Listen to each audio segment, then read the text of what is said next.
사랑하는 구독자 여러분, 구독, 좋아요는 사랑과 감동입니다.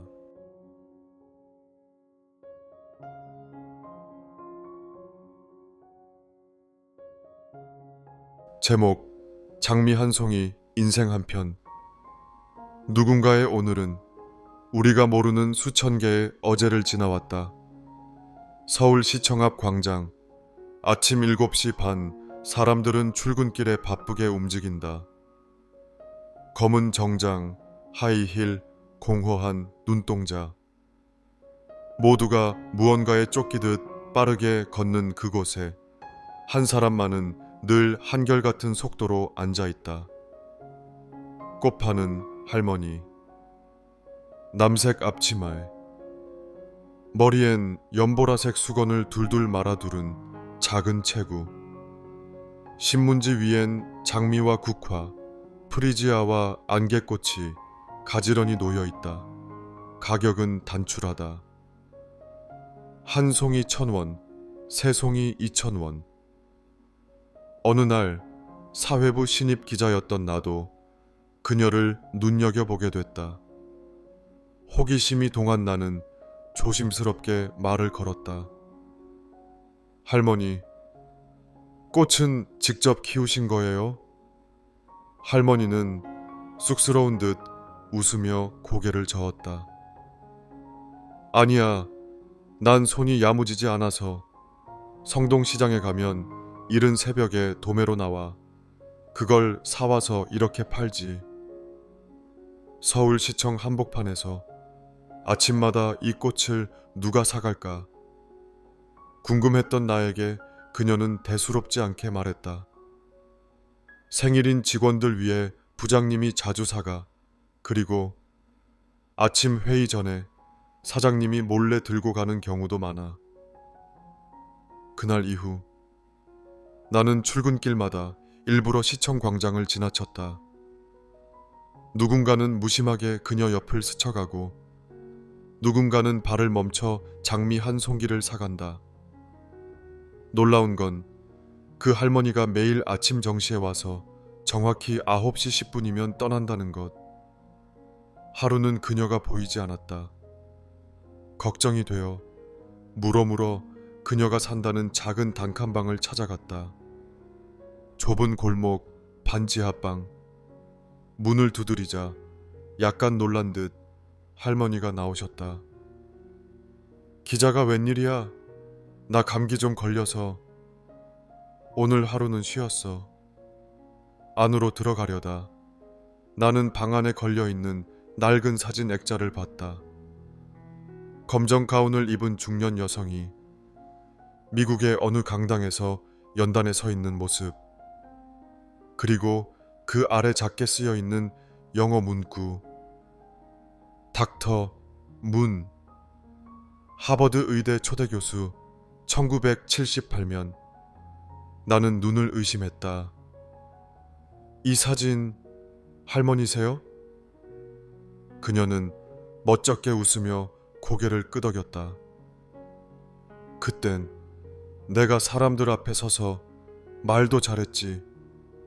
의대 교수였거든.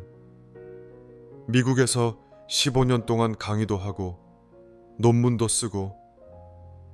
알고 보니 그녀는 70년대에 한국을 떠나 미국으로 건너가 의학 박사 학위를 받고 하버드에서 객관 강의를 했던 문은정 박사였다. 하지만 남편의 사업 실패와 갑작스러운 사고, 그리고 뒤이은 외환 위기로 인해 모든 걸 잃고 한국으로 돌아왔단다. 그땐 정말 죽고 싶었지. 근데 어느 날 길가에 핀 프리지아 한 송이를 보는데 너무 예쁜 거야. 이렇게 아름다운 게 피고 있는데 내가 죽을 순 없더라고. 그날 이후 그녀는 꽃을 팔기 시작했다. 처음엔 생계를 위해서였지만 나중엔 정말 사람들에게 하루의 따뜻함을 전해주고 싶어졌단다. 꽃은 말 못하는 다정함이야. 바쁜 사람들 마음을 잠깐이라도 물들게 하잖아. 그녀는 지금도 매일 아침 시청 앞에 꽃을 놓는다. 그녀의 이야기는 지금까지도 전해지고 있다. 물론 그녀는 끝까지 나는 그냥 꽃장수 할머니 라며 이름 밝히길 거부했지만 몇몇은 아직도 그녀를 서울시청의 장미 박사님이라 부른다. 요즘도 서울시청 앞을 지나며 누군가 꽃을 사들고 가는 모습을 보면 떠오른다. 장미 한 송이로 하루를 살아가는 사람. 세상은 어쩌면 그렇게 이름 없이 피는 꽃들 덕분에 따뜻해지는 것 아닐까.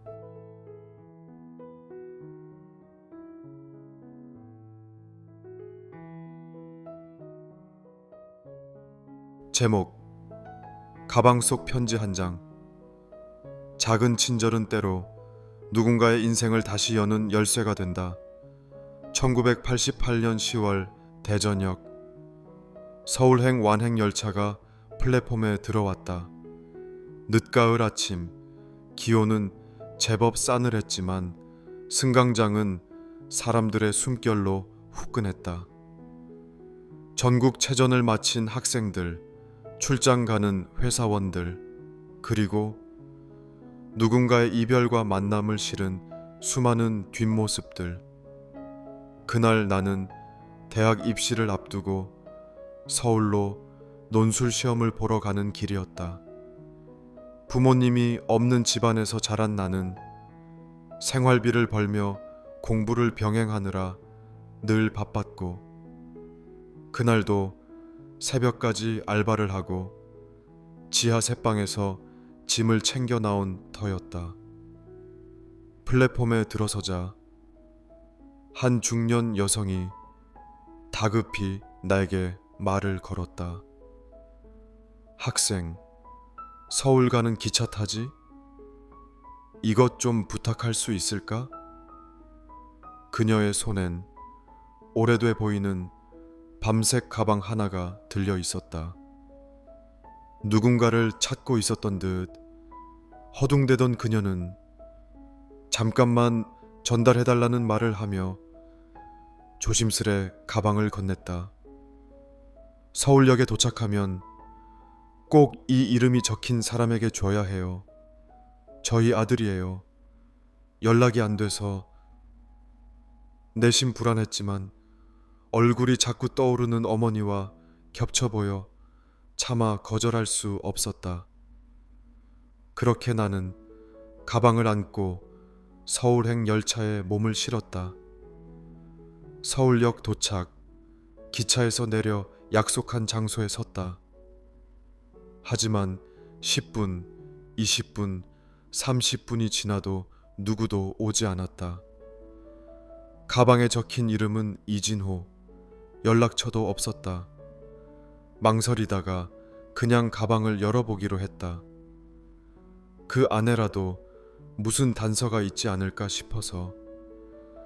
지퍼를 조심스레 열자마자 가장 위에 놓여 있던 건 흰 봉투 하나. 거기엔 아들에게라는 글씨가 흐릿하게 적혀 있었다. 조금은 망설이다 결국 편지를 읽었다. 정확히 말하면 읽을 수밖에 없었다. 진호야, 어미가 내게 가방 하나 건넨다고 생각해 주렴. 오래된 옷가지 몇 벌, 네가 어릴 적 쓰던 손수건, 그리고 너와 함께 찍은 흑백 사진 2장이 들었단다. 엄마가 병원에 입원한 건 알고 있지? 이번에도 연락을 피해 도망치듯 떠난 너를 원망하지 않을게.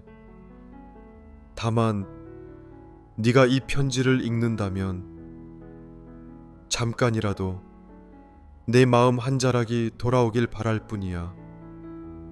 진호야, 이 가방은 네가 세상과 다시 연결되기를 바라는 마음으로 보낸 거야. 우린 늘 다투었지만 그래도 넌 내 아들이야. 너에게 필요한 게 아니라 네가 돌아와야 할 자리를 위한 징검다리라고 생각해주면 좋겠구나. 사랑한다. 그리고 미안하다. 엄마가. 그 자리에 앉아 편지를 다 읽고 나니 나도 모르게 눈시울이 붉어졌다. 비슷한 또래였을 그 진호라는 사람에게 엄마는 무언가를 용서받고 싶어 하면서도 끝끝내 아들을 걱정하고 있었다. 그 순간 누군가 뒤에서 조심스럽게 다가와 말했다. 혹시 진호 가방 찾고 계신 분 맞나요? 고개를 돌리자 낡은 점퍼에 수척한 얼굴을 한 남자가 서 있었다. 그가 내민 손은 떨리고 있었다. 가방을 건네며 나는 아무 말도 하지 않았다. 그저 조용히 편지 봉투를 그의 손 위에 올려두었다. 그는 눈을 피하며 작게 인사하고 돌아섰다. 하지만 10걸음쯤 갔을 때 그가 멈춰 섰다. 그리고 그대로 가방을 안고 주저앉아 울기 시작했다. 그날 나는 시험장에 지각했다. 그리고 논술을 제대로 마치지도 못했다. 하지만 이상하게도 그 해 겨울이 내겐 그 어느 해보다 따뜻하게 기억된다. 가끔 나는 생각한다. 어쩌면 진호 씨는 그날 이후 어머니를 찾아갔을까? 혹은 가방을 끌어안은 채 수없이 후회를 했을까? 하지만 분명한 건 있다. 누군가의 마음은 전달되었다. 낡은 가방 속 편지 한 장으로. 그로부터 몇 년 뒤 대전역에 다시 들렀을 때 나는 그곳 플랫폼에 같은 자리에 서 봤다. 예전과는 다른 사람들, 다른 시간. 하지만 나는 여전히 믿는다. 우리의 하루하루에도 가방 속 편지 같은 순간이 숨어 있을 거라고.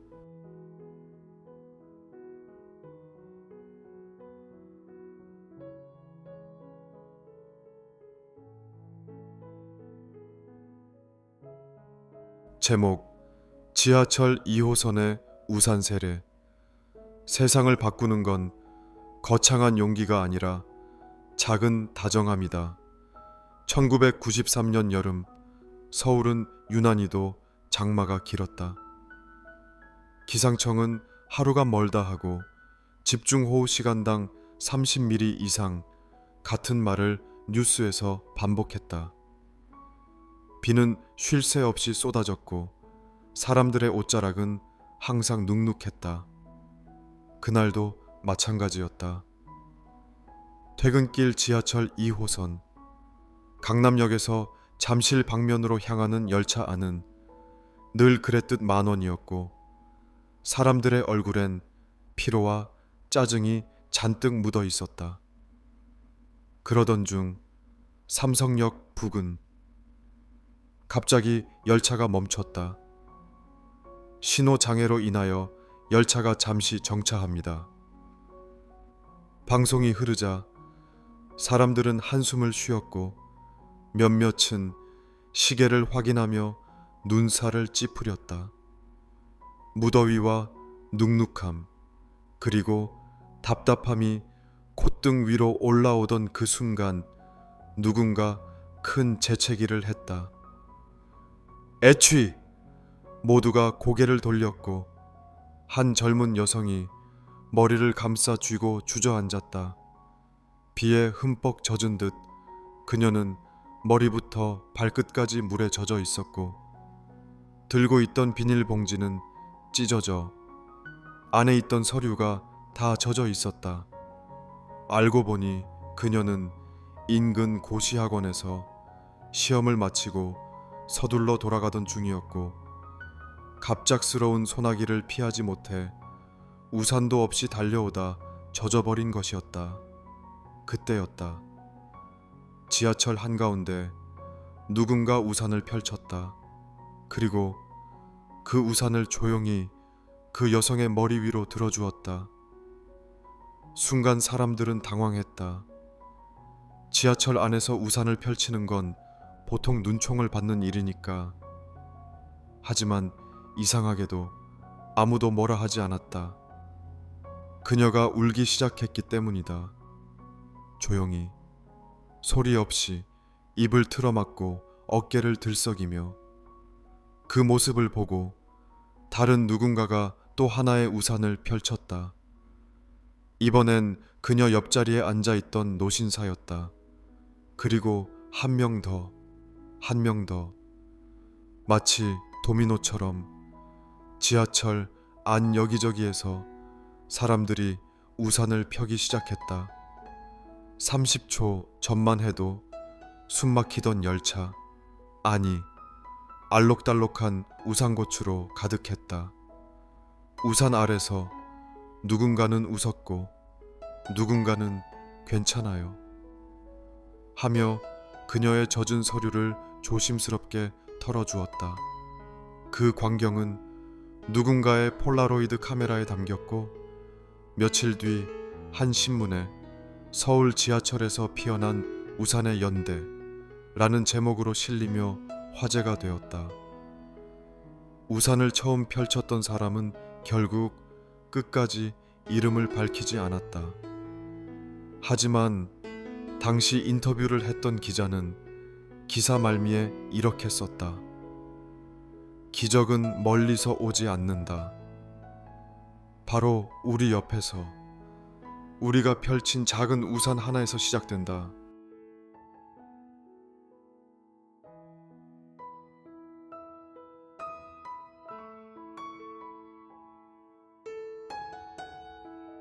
제목: 돼지 저금통 142개. 작은 마음이 모이면 큰 기적이 된다. 1993년 11월 전라북도 남원시의 한 초등학교. 그날도 평소처럼 아침 조회가 시작되려던 참이었다. 운동장 한쪽에서 왁자지껄한 소리가 들렸다. 아이들보다 조금 먼저 도착한 교감 선생님이 황급히 운동장으로 달려가 보니 거기엔 커다란 마대자루가 3개, 그리고 마대자루 위에 앉은 한 노부부가 있었다. 여기 교장 선생님 계시지요? 그 말을 시작으로 전교생과 선생님들이 모두 알게 되었다. 그들이 바로 돼지 저금통 142개를 학교에 기증하러 온 노부부라는 사실을. 이 노부부는 남원 시내에서 조그만 분식집을 운영하며 살았다.